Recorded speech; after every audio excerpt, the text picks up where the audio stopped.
హైదరాబాద్ బ్రాండ్కి సంబంధించి ప్రెస్టేజ్గా తీసుకొని ఒక ప్రాజెక్టు తీసుకొని వచ్చింటే ఎందుకు ఆ ప్రాజెక్ట్కి అందరూ భయపడి ఇన్వెస్టర్స్ పారిపోవడం జరిగింది? ఇన్వెస్టర్స్ పారిపోయినాక కూడా ఇమ్మీడియట్గా లేదు తీసుకురావాలని చెప్పని ఏ లోపాయిక ఒప్పందాలు లేకపోతే ఈ బాండ్స్ కానీ ఇవన్నీ విషయాలు ఈరోజు ఏవైతే బయటికి వస్తున్నాయో లోపాయిక ఒప్పందాలు జరగకపోయింటే అంత ఇమీడియట్గా క్యాబినెట్లో పెట్టకుంటే ఎక్కడ డిస్కస్ చేయకుండా ఎందుకు ఈ రకమైన ప్రొసీజర్ని వారు ఫాలో అయినరు? అండ్ చాలా క్లియర్గా 2 స్టేట్మెంట్స్. మొదట కేటీఆర్ గారు మొత్తం నేనే చేసిన, నేనే అరవింద్ కుమార్కి ఆదేశించిన, మంత్రిగా నాదే అంత బాధ్యత అని చెప్పి ప్రెస్ ద్వారా మీడియా ముఖంగా మాట్లాడడం జరిగింది. సేమ్ కాంట్రడిక్టరీగా కోర్టులోనేమో నాకేం సంబంధము, నేను మంత్రిని, అధికారులు చూసుకోవాలని చెప్పి మాట్లాడారు. అంటే ఈ డ్రామాలు ఈ నాటకాలు దేనికోసము? నిజంగా తప్పు చేయకపోతే విచారణకి అంగీకరించండి. విచారణకు వచ్చినప్పుడు ఎందుకు అడుగుతున్నారు? ఏదో ఫాల్స్గా నన్ను ట్రాప్ చేసి రాంగ్ స్టేట్మెంట్ రికార్డ్ చేస్తారని అంటారు. అరే చదువుకున్నావా చదువుకోలేదా? పోలీస్ అధికారులు స్టేట్మెంట్ రికార్డ్ చేసేటప్పుడు వీడియో పెడతారు.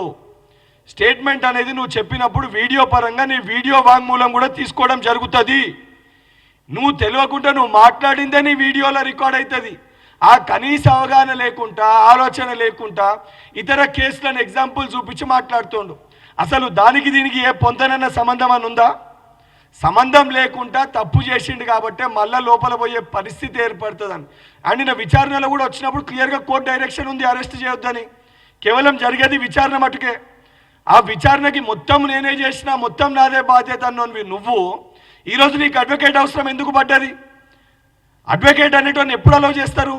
అడ్వకేట్ని అలౌ చేయాలన్నా నేను అరెస్ట్ చేసి మళ్ళీ పోలీస్ అధికారులు జ్యుడిషియల్ కస్టడీ ఎంక్వైరీ కోసం జ్యుడిషియల్ కస్టడీని కోరినప్పుడు అప్పుడు నువ్వు కోర్టులో నాకు అడ్వకేట్ అవసరం అనేది నువ్వు పిటిషన్ వేసుకోవాలి.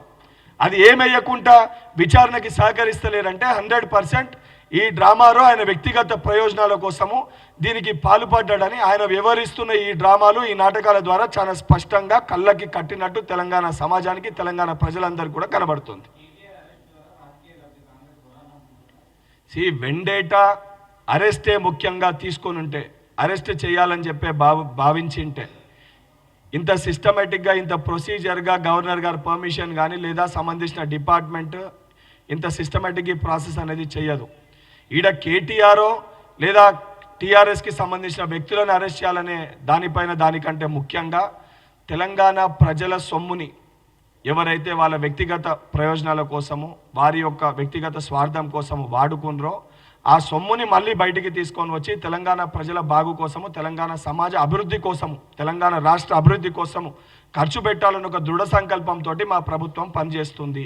దాన్ని తప్పు చేసినోడు వాళ్ళ రాజకీయ పార్టీని, బీఆర్ఎస్ పార్టీని అడ్డు పెట్టుకొని, వాళ్ళ ఎమ్మెల్యేలను అడ్డు పెట్టుకొని, మొన్న అసెంబ్లీలో కూడా మీరు చూసారు, రైతుల అంశం పైన, రైతుల విషయాలపైన చర్చిద్దామని అంటే కూడా రైతుల సమస్యలపైన మాట్లాడకుండా మాకు రైతుల సమస్యల కంటే కూడా ముఖ్యము మా టిల్లూరావు లేదా మా సంబంధించి మా డ్రామారావు, మా కేటీఆర్ అరెస్టే మాకు ముఖ్యము, దానిపైనే జరగాలి, మా కేటీఆర్ని అరెస్ట్ చేయొద్దని వారి వైఖరి చాలా స్పష్టంగా అసెంబ్లీ సాక్షిగానే బీఆర్ఎస్ పార్టీ నాయకులు చూపించడం జరిగింది. తప్పు చేయనప్పుడు నిన్ను నువ్వు ప్రూవ్ చేసుకో.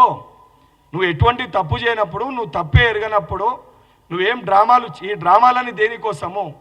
ఈ డ్రామాలన్నీ ఆడుతున్నావు అంటే 100% నువ్వు తప్పు చేసినట్టు కళ్ళకి కట్టినట్టుగా కనబడుతుంది. ఇది నేను కాదు, ఎవరిని అడిగినా చెప్తారు.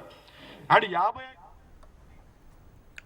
అది మొత్తానికి హైకోర్టులో కేటీఆర్ వేసినటువంటి క్వాష్ పిటిషన్ను హైకోర్టు కొట్టివేసింది. మరి చూడాలి ఏసీబీ అండ్ ఈడీ విచారణ ఏ మలుపు తిరుగుతుందో అని.